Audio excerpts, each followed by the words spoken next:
Much. మీ beautiful హార్ట్తో Beauty సినిమాకి సపోర్ట్ చేస్తున్నందుకు thank you so much. And Raja Saab director saab Maruthi గారిని మాట్లాడాల్సిందిగా కోరుకుంటున్నాం. ఫస్ట్ ఆఫ్ ఆల్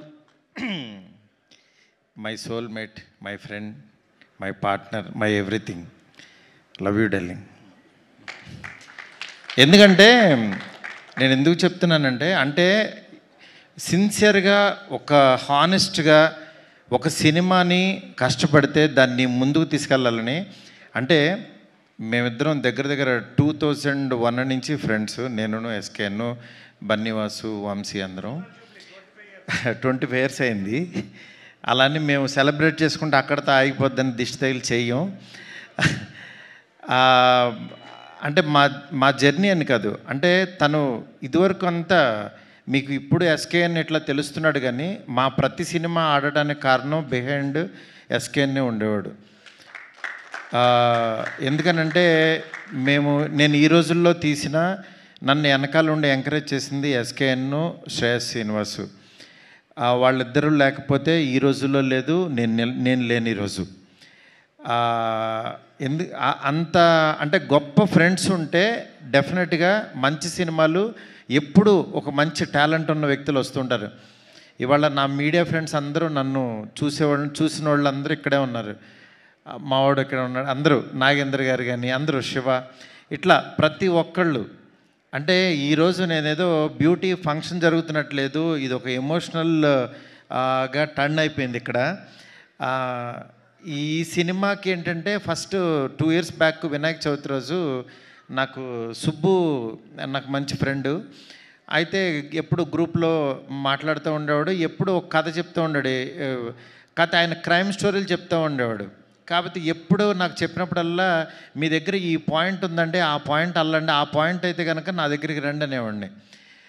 అదే కథ ఈయన చేసి తీసుకొచ్చాడు. చెప్పిన తర్వాత అదే రోజు అన్న, ఈ సినిమా నేను ఎక్కిస్తున్నా, మీరు వెళ్ళిపోండి అన్న. అసలు సుబ్బుతో సినిమా ఏంటి, సుబ్బు కథ ఎక్కించడం ఏంటని మా గ్రూప్లో ఫ్రెండ్సే చాలామంది యాక్చువల్గా అసలు సుబ్బు కథ చేయడమే రాదని చాలామంది, ఎందుకంటే సుబ్బు అలాంటి కంటెంట్ ఇచ్చేవాడు, అందువల్ల సుబ్బుని ఎవరో నమ్మేవాళ్ళు కాదు. ఎందుకంటే ఆయన మాటలు కానీ ఆయన చేతలు వేరు, ఆయన మనసు వేరు. ఈయన చేతల్లోనేమో ఒక క్యారెక్టర్ ఉండేది, లోపలేమో ఇంకో క్యారెక్టర్ ఉండేది. ఆ క్యారెక్టర్ నాకు కనపడేది, మిగిలిన వాళ్ళు ఎవరికి కనపడే కాదు. అంటే ఆయన చూస్తేనేమో లారీ డ్రైవర్ లాగా ఉండేవాడు, అంత సాఫ్ట్ క్యారెక్టర్ కథ ఎలా వేసేవాడు ఈయన, ఇంత బ్యూటీ అని ఎలా రాస్తాడు ఇతను, కోకిల్ అనే టైటిల్ పెట్టి ఆయన ఆహార్యానికి దానికి సంబంధం లేదేంటి అనుకునేవాళ్ళు. నిజంగా అంటే మా ఎస్కే అని చెప్పినట్టు యాక్చువల్గా బుక్ కవర్ చూసి ఈ చెప్పలేమన్నట్టు ఆయన మనసులో నిజంగా చాలా సాఫ్ట్ పర్సనే ఉన్నాడు. వాళ్ళ వైఫ్కిను పిల్లలకి తెలుసు, తర్వాత మేబీ నాకే తెలుసు అనుకుంటున్నాను. అలాంటి ఒక గొప్ప కథని, అంటే ఇద్దరు ఆడపిల్లల తండ్రిగా అతను ఇన్సైడ్ ఆ ఫాదర్ ఫీలింగ్ని ఎగ్జాక్ట్లీ పేపర్ మీద పెట్టి చెప్పాడు. చెప్పిన తర్వాత ఈ కథ ఎక్కాలనంటే అవతలోడు కూడా ఒక ఫాదర్ అయి ఉండాలి, అతను కథ వినేవాడు కూడా. వెంటనే నేను నిమ్మగల ప్రసాద్ గారు, అప్పుడే మేమేదో మాట్లాడుకుంటున్నాం వేరే దాని గురించి, ఆయన దగ్గరికి పంపించా. ఆయన చాలా ఎగ్జైట్ అయిపోయాడు, నిజంగా చాలా అద్భుతంగా ఉంది సినిమా, సూపరు, ఇది సార్ అది సార్ అని చెప్పారు. చెప్పిన తర్వాత మళ్ళీ కూర్చుని యాక్చువల్ నిమ్మగల ప్రసాద్ గారికి నచ్చింది, ఎక్కిస్తున్నామని చెప్పాను. దాని తర్వాత ఒకసారి దీనికి ఏంటంటే చాలా ఇన్సెక్యూరిటీ. ఫస్ట్ అసలు కథ కంటే పక్కనోడు మన గురించి ఏమనుకుంటున్నాడు, డైరెక్షన్ డిపార్ట్మెంట్ నమ్మడు, ఇంకెవరినే నమ్మడు ఆయన. ఇంట్లో వాళ్ళ వైఫ్ కూడా ఏంటి పక్క రూమ్లోకి వెళ్ళింది, ఏం మాట్లాడుతుంది అనుకున్నా అని ఇట్లా ఎక్కువ పాపం ప్రపంచంలో ఎక్కువ దెబ్బలు తినేసి, లారీ దెబ్బలు తినేసి ఆయనకి ఎక్కువ ఏంటంటే అనుమానం ఎక్కువ. చుట్టుపక్కల జనాలు ఏమనుకుంటున్నారు, కిందకి వెళ్ళినోడు ఏం మాట్లాడుతున్నాడు అని పైనుంచి చూడటం, ఇట్లా ఉంటుంది ఆయన క్యారెక్టర్ అంతా. ఇలాంటి దీంట్లో ఆయన ఏంటంటే మీరు పక్కన వాళ్ళు వదిలేసేయండి సార్, మీరు రండి అని చెప్పి ఆయన కూర్చోబెట్టి, నాకు మ్యూజిక్ సిట్టింగ్లో ఉన్నప్పుడు నేను ప్రసాద్ గారికి కూర్చుని ఈ సినిమాని నేనే ఒక డైరెక్టర్గా ఫీల్ అయిపోయి నేను షార్ట్ టు షార్ట్ మాట్లాడేసి రికార్డ్ చేసుకోండి అని చెప్పేసిన తర్వాత ఆయన మళ్ళీ అబ్బా అద్భుతం గురూజీ సూపర్ అని చెప్పి నా దగ్గర చెప్పి, అలా సముద్ర బొడ్డు దగ్గరికి వెళ్ళి ఆయన కైండ్ ఆఫ్ మేకింగ్ చెప్తాడేంటి, నేను ఒక కథ రాస్తే అని చెప్పి పాపం ఆయన మనసు పంచుకున్నాడు.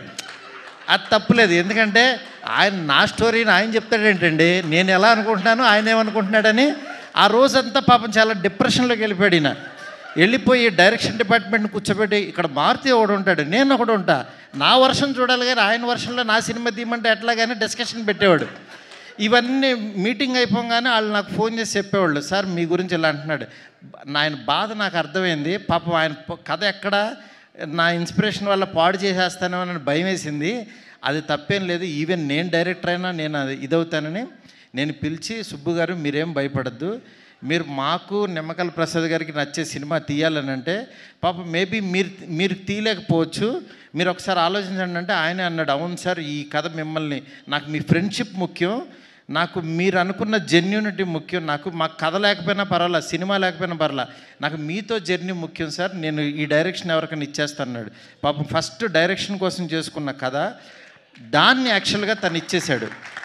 నాకు ఆ రోజు నాకు చాలా, అతనిలో బయటకు మాట్లాడే పర్సను వేరే పర్సన్ ఉన్నా సరే ఇంటర్నల్గా నాకు మారుతి గారు కావాలి అని ఒక మంచి మనస్తత్వం నాకు బాగా అనిపించి సాయికి ఫోన్ చేసి, అప్పుడే సినిమా భలే ఉన్నాడు సినిమా రిలీజ్ అయింది, సినిమా బాగాలేదన్నారు, సాయి డిప్రెషన్లో ఉన్నాడు, ఉంటే 2 రోజుల తర్వాత ఫోన్ చేసి, సాయి నువ్వు అర్జెంటుగా ఆఫీస్కి రా, ఇంకో సినిమా చేయన్నా.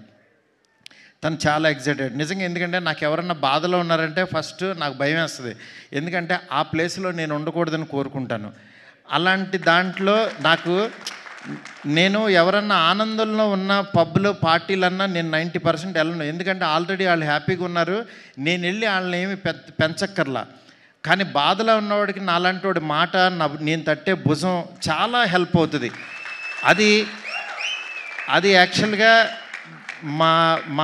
నేను పెరిగిన వాతావరణంలో మా నాన్న అవ్వచ్చు, మా అమ్మ అవ్వచ్చు, మా ఇంట్లో వాళ్ళ పెంపకం నుంచి అది వచ్చింది నాకు. అందుకే నేను చాలా ఇప్పుడు నాకు పెద్ద సాంగ్స్ మేకింగ్లో ఉన్నా, చాలా బిజీగా ఉన్నా. అలాంటి దాంట్లో కూడా విజయ్ గారిని రోజు మాట్లాడుకుంటూ నేను ఫారెన్ వెళ్ళినా, ఆయన ఏంటంటే మంచి సినిమా తీశాడు బార్బరిక్. నేను పాపం ఆ డైరెక్టర్ కూడా చాలా మంచి డైరెక్టరు. 100 సార్లు చెప్పా, గురు ఆ టైటిల్ బార్బరిక్ అంటే అదేదో బార్బిక్యూ లాగా ఉంది, ఎవరికి అర్థం కాదు, నువ్వు ఆలోచించని 100 టైటిల్స్ పంపించా. రోజు ఒక టైటిల్ చెప్తే ఎక్కదేమో అని లోగోస్ రాసి పంపించేవాడిని. పంపించినా సరే ఆయన ఏంటంటే పాపం ఒక ట్రాన్స్లో ఉన్నాడు. ఆయన ఏంటంటే అది ఆ సినిమా గురించి ఆ కథ బార్బరిక్ అనే ఒక దేవుడని ఫీల్ అయ్యాడు. పాపం మనం ఫీల్ అవ్వటం వేరు, ఆడియన్ ఫీల్ అవ్వటం వేరు. ఆడియన్ మనసులో లేని దేవుణ్ణి మనం తీసుకెళ్ళాం. ఇది చెప్పినా సరే నేనేంటంటే యాజ్ ఎ డైరెక్టర్గా ఇంకో డైరెక్టర్ నేను ఫోర్స్ చేయలేనని యాక్చువల్గా నేను అది సర్లే మీరు నమ్మారు కదా వెళ్ళిపోండి అని చెప్పి అన్నాను. అది అలాగే వెళ్ళిపోయింది. చివరికి యాక్చువల్గా ఆయన మంచి సినిమా తీసి చూడలేదని చెప్పుతో కొట్టుకున్నాడు. నాకు చాలా బాధ అనిపించింది. డైరెక్టరు, కళాకారుడు 10 మందిని క్రియేట్ చేసేవాడు అలాంటి పిచ్చి పనులు చేయొద్దు దయచేసి. ఎందుకు చెప్తున్నానంటే ఆడియన్స్ని రప్పించడానికి ఎన్ని పిచ్చి మాటలు మాట్లాడుతున్నారంటే, బూతులు మాట్లాడుతున్నారు, చొక్కా తీసు తిరుగుతాను అంటున్నారు, అసలు సినిమాలే మానేస్తానంటున్నారు. అసలు ఒక సినిమా ఆడకపోతే నువ్వు ఎంత దిగజారిపోతావా, ఎంత దారుణంగా మాట్లాడతారా అంటే, ఈ సినిమా కాదు ఇంకో సినిమా ఆడుతుంది, అంతేగాని సినిమాలు మానేస్తా, నేను రాను, ఎవరిని చూడొద్దు, చొక్కా ఇప్పదీసి తిరుగుతా, బూతులు మాట్లాడతారు. ఏంటి అసలు ఇది? కల్చర్ ఎటు వెళ్ళిపోతుంది? ప్రతి సినిమాకి చూస్తున్నా. మనం ఏదన్నా కొంచెం కాంట్రవర్సల్గా మాట్లాడితే సినిమా వెళ్తుంది, బూతులు మాట్లాడితే సినిమా చూస్తారు. నేను రాసినన్ని డబుల్ మీనింగ్ డైలాగులు నేను కూర్చుంటే నాకంటే గొప్పగా ఎవడో రాయడు, గుర్తుపెట్టుకోండి. కానీ నేను ఎందుకు రాయట్లేదు? బస్ స్టాప్ అనే సినిమాతో ఆపేశాను నేను. ఎందుకు రాయట్లేదు? డబ్బులు సంపాదించడం నాకు రాదా? నేను బ్యూటీ లాగా 4 రోజులు కూర్చున్నానంటే 100 డైలాగులు ఇస్తాను ఇట్లాంటి సినిమాకి. ఎందుకు తీస్తున్నావు? ఫ్యామిలీస్ రావాలి, మంచి సినిమా, క్వాలిటీ సినిమా ఇవ్వాలి. ఈ రోజుల్లో బస్ స్టాప్లో డబుల్ మీనింగులు, బూత్ డైరెక్టర్ అనేవాడు 400 కోట్లతో రాజాసాబ్ తీస్తున్నాడు. వాడి ఎదుగుదల చూడండి, వాడి గ్రాఫ్ చూడండి, వాడి కెరీర్ చూడండి. నేను అది చెప్తున్నా. ఊరికినే డైరెక్టర్లు అయిపోరు. ఊరికే పాన్ ఇండియా స్టార్ వచ్చేసి ఒక ఫ్లాప్ సినిమా తర్వాత పిలిచి ఎదురుగుండా కూర్చోబెట్టి సినిమాలు ఎవరు ఇక్కడ?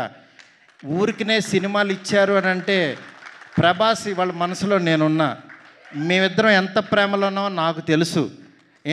నా మెసేజ్లు చూస్తే ఆయన ఎంత ప్రేమిస్తున్నాడో నాకు తెలుసు. ఇవన్నీ నేను తర్వాత వచ్చినప్పుడు మాట్లాడతా. బట్ యాక్చువల్గా నేను ఎందుకు చెప్తున్నానంటే, ఇదంతా సినిమా ఆడించాలని చాలా ఒక ఫ్రస్ట్రేషన్తో, ఒక స్ట్రెస్తో, ఒక ప్రీ రిలీజుల్లోనో దేంట్లోనో ఇష్టం వచ్చినట్టు మాట్లాడుతున్నారు. అలా కాదు. సినిమాని నమ్మండి, కంటెంట్ నమ్మండి. జనం ఎప్పుడు మంచి సినిమా తీస్తే చూస్తారు. మనం 1000 రూపాయలు పెట్టి వాళ్ళ జేబుల్లోంచి దోచేస్తున్నాం. వాళ్ళకి మంచి సినిమా ఇవ్వాల్సిన బాధ్యత మంది. ఆడెవడో రాలేదని తిడతారేంటి అసలు? రాలేదని చెప్పుతో కొట్టుకుంటారా? నాకు చాలా బాధ కలిగింది యాక్చువల్గా. అందుకని ఇలాంటి చిల్లర పనులు, చీప్ పనులు చేయొద్దు. ఈ సినిమా కాదు ఇంకో సినిమా. ఒక సినిమా ఫెయిల్యూర్ అయిందంటే ఓహో మేబీ నేను నచ్చలేదు, నా కంటెంట్ నచ్చలేదు అని రియలైజ్ అవ్వండి. రియలైజ్ అయ్యి ఆడియన్కి ఏం కావాలో అది వండి పెట్టడానికి ట్రై చేయండి. అంతేగాని నువ్వు చేసిన వంట ఆని తినమంటారు ఎందుకు ఫోర్స్డ్గా? ఆ పనులు చేయొద్దు దయచేసి. డెఫినెట్గా ఈరోజు బ్యూటీ మీకు ఆకలి టైంలో కూడా ఎక్కువ మాట్లాడాను, ఎందుకంటే ఇది అవసరం. అందుకని చెప్పి నేను మాట్లాడాల్సి వచ్చింది. ఇవాళ బ్యూటీ తన దగ్గర పుట్టింది, సాయితో తయారైంది. నెక్స్ట్ ఇంకొక సాయి వచ్చి యాక్చువల్గా దాన్ని చిత్రీకరించాడు మా తమ్ముడు విజయబుల్గానే. నిజంగా అంటే ఒక అభిమానం ఏదో ఇది ఉంటుంది, అట్లా విజయబుల్గానికి అద్భుతమైన మ్యూజిక్ ఇచ్చాడు. నెక్స్ట్ దీన్ని నడిపించిన వెనక నుంచి నిమ్మకాయల ప్రసాద్ గారు, ఆయన ఒక బ్రదర్ లాగా అయిపోయాడు నాకు, ఒక ఎమోషనల్గా. ఆయన పేరు రాజాసాబ్ రిలీజ్ అయిన తర్వాత నిమ్మకాయల ప్రసాద్ అనే పేరుని ఎవడో మర్చిపోడు, గుర్తుపెట్టుకోండి. ఎందుకనంటే ఆ పేరుకి అంత వాల్యూ తెచ్చేసి ఆ సినిమాలో నేను. అందుకని యాక్చువల్ ఆ పేరు పర్సన్ ఈయనే. సినిమా రిలీజ్ అయిన తర్వాత మీకు అర్థమవుద్ది. అట్లాగే వాసుకి గారు నిజంగా మదర్ క్యారెక్టర్. ఒకరోజు మా కజిన్ ఫోటో తీసి పెట్టింది, ఏంటి గురు ఇలా కొట్టేసింది ఈవిడని. నిజంగా ఆ సీన్లో ఏంటి ఇంత దారుణంగా కొట్టారేంటి అని అనుకున్నాను. కానీ తర్వాత ఆ సీన్ చూస్తే ఏ మదర్ అయినా ఇంకా తక్కువ రియాక్ట్ అవుతుంది, అంత బాగా అసలు యాక్ట్ చేశారు. నిజంగా సినిమా చూస్తుంటే నిన్నెవరో డిస్ట్రిబ్యూటర్స్ సినిమా చూసి వాళ్ళు ఏడుస్తూ వాళ్ళు చాలా ఎమోషనల్ అయిపోయారు డిస్ట్రిబ్యూటర్స్. దానికి కారణం యాక్చువల్గా దీనికి యాక్ట్ చేసిన మదరు ఫాదర్ క్యారెక్టర్స్ వాసుకి గారు, నరేష్ గారు. నరేష్ గారు రావు రమేష్ గారు కానీ నాకు, అలాగే మురళీ శర్మ గారు, వీళ్ళు నాకు గుండెల్లో ఉంటారు. ఫోన్ చేస్తే టక్కమని వచ్చి చేస్తూ ఉంటారు. అట్లాగా నాకు నరేష్ గారు ఈ సినిమాకి యాక్చువల్ ఫాదర్ క్యారెక్టర్ చేయాలంటే ఆయన సెట్కి వచ్చి మారుతి గారు మీరు చెప్పారంటే చేసేస్తాను, నా గురించి మీకు తెలుసు కదని చేశారు. నిజంగా సినిమా చూస్తే మీకు అర్థమవుద్ది.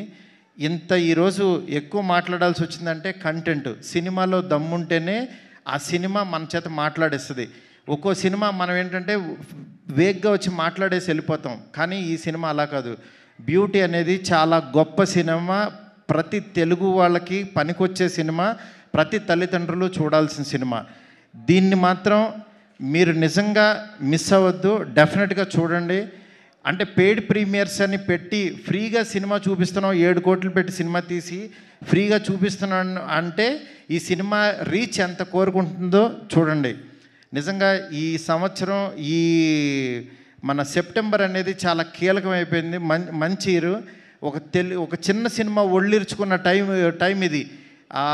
లిటిల్ హార్ట్స్ బాగా ఆడింది. అట్లాగే మా విశ్వప్రసాద్ గారికి ఒక పెద్ద హిట్ వచ్చింది, నా ప్రొడ్యూసరు. చాలా హ్యాపీ మూడ్లో ఉన్నాం. అలాగే 3rd వీక్ రిలీజ్ అయ్యే ఈ సినిమా బ్యూటీ డెఫినెట్గా చూడండి. అలాగే కళ్యాణ్ గారిది ఓజీ వస్తుంది. ఓజీ సినిమా ఎంత బాగుంటుందో నాకు తెలుసు. ఆ సినిమా ఎట్లాగో చూస్తారు. దానికి ముందు వచ్చే ఈ సినిమాని కళ్యాణ్ గారి ఫ్యాన్స్ అందరూ, ప్రభాస్ గారి ఫ్యాన్స్ అందరూ తప్పకుండా బ్యూటీ చూడండి.